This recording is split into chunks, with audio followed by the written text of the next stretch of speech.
তোমরা আমাকে রক্ত দাও, আমি তোমাদেরকে স্বাধীনতা দেব। কি স্লোগানটা শুনলে আপনার রক্ত গরম হয় না, চোখের জল আসে না, বুক থরথর কাঁপে না? যথেষ্ট নয় কি স্লোগান যে কোনো মানুষকে জাগিয়ে তোলার জন্য, অন্যায়ের বিরুদ্ধে প্রতিবাদ করার জন্য? যথেষ্ট। ও সেটাই দেখিয়ে দিয়ে গেছিল আমার ভারত মায়ের বীর সন্তান নেতাজি সুভাষ চন্দ্র বোস। ওনাকে আমার নতমস্তক প্রণাম।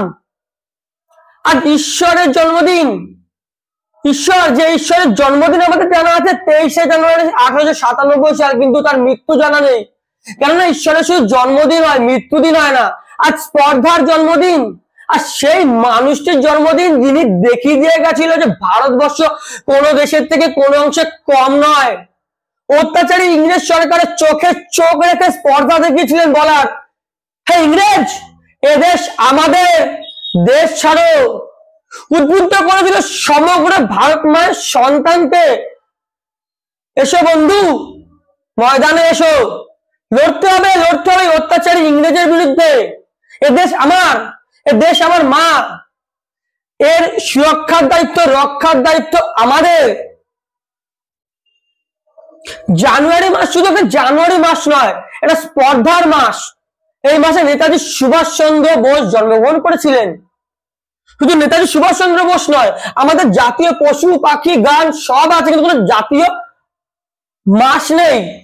জানুয়ারি মাসটাকে জাতীয় মাস হিসাবে আমরা মানতে পারি, কারণ এই মাসে ভারত মায়ের দুই বীর সন্তান, এক নেতাজি সুভাষ চন্দ্র বোস এবং আর একজন স্বামী বিবেকানন্দ। এদের নিয়ে বলতে গেলে চোখে জল চলে আসে, সত্যি জল চলে আসে। কিছু যতটা বলবো ততটা কম। আর আনস্ক্রিপ্টেড ভিডিও, এটা আমার মনের আবেগ থেকে যেটুকু বেরোচ্ছে আপনাদের সঙ্গে শেয়ার করছি। আশা করি আপনাদের ভালো লাগবে। অনেকের হয়তো মনের ভাষা এটা তারা বলতে পারছেন না। আজকের দিনটা নিয়ে যদি কিছু না বলতাম, একজন ইনফ্লুয়েন্সার হওয়ার যে রাস্তা আমি তৈরি করতে চাই সেটা ব্যর্থ। কিসের ইনফ্লুয়েন্সার যদি এদেরকে নিয়ে কথা না বলি? আমি কিছুটা স্তব্ধ, বলতে গিয়ে স্তব্ধ যখন ভাবি আজকের দিনটার কথা, সেই মানুষটার কথা, যে মানুষটা দেশকে এত কিছু দিয়েছিল, সেই মানুষটার শেষ পরিণতি কি হয়েছিল। আমার এটাও ভালো লাগে ভেবে যে ওনাকে আমরা ঈশ্বর হিসেবে গণ্য করি, কেননা ঈশ্বরের শুধু জন্মদিন হয়, মৃত্যুদিন হয় না। আর বলার কোনো ভাষা নেই আমার কাছে। যাওয়ার আগে ওনাকে আরো একবার নতমস্তক প্রণাম জানাই। জানি আজকের মধ্যে এখানে আমার ভিডিও শেষ করলাম। চলুন, সবাই ভালো থাকবেন, নিজেদেরকে মোটিভেট করতে থাকবেন, মাথায় রাখবেন লড়াই চালিয়ে যাবেন। জীবনের প্রতিটা ক্ষেত্রে লড়াই চালিয়ে যান, যতই বাধা বিপত্তি আসুক। মাথায় রাখবেন আপনি হতে পারেন আপনার মা বাবার জন্য, আপনার ফ্যামিলির জন্য, বা আপনার কাছের লোকেদের জন্য নেতাজি সুভাষ চন্দ্র বোস। এই জিনিসটা মাথায় নিয়ে চলবেন, দেখবেন কোনো বাধাই বাধা বলে মনে হবে না। ওনার একটা স্লোগান, তোমরা আমাকে রক্ত দাও, আমি তোমাদের স্বাধীনতা দেবো।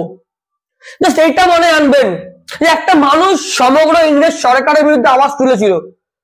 সেখানে যে নোংরা কালো হাতগুলো আপনার আত্মীয় পরিজন, কাছের লোকেদের বিরুদ্ধে হাত তোলে, সেগুলোকে আপনারা ঘুরে দিতে পারেন। আপনারা হতে পারেন কতিপয় কিছু মানুষের জন্য নেতাজি সুভাষ চন্দ্র বোস। উনি বড় বড় ব্যক্তিত্ব ছিল, ওনার সঙ্গে কারো কম্পেয়ার হয় না। উনি কেউ হতে পারবেন ওনার মতো, কিন্তু আপনি হতে পারেন আপনার ফ্যামিলির জন্য, কতিপয় মানুষের জন্য যারা আপনাকে দেখে ভরসা করে। আজকের মতো এটুকুই। সবাই ভালো থাকবেন, সুস্থ থাকবেন। এই উন্মাদ মানুষটিকে একটু ফলো করতে থাকবেন, সাপোর্ট করবেন। ভিডিওতে যদি কোনো কিছু ভুল কথা বলে থাকি তার জন্য ক্ষমা প্রার্থী। আগে অনেক কিছু বলেছি, সবার কাছে নতমস্তক, আরো একবার ক্ষমা চাইবো যদি কিছু ভুল বলে থাকি। আজকের মতো এখানেই শেষ করলাম, চললাম, টাটা।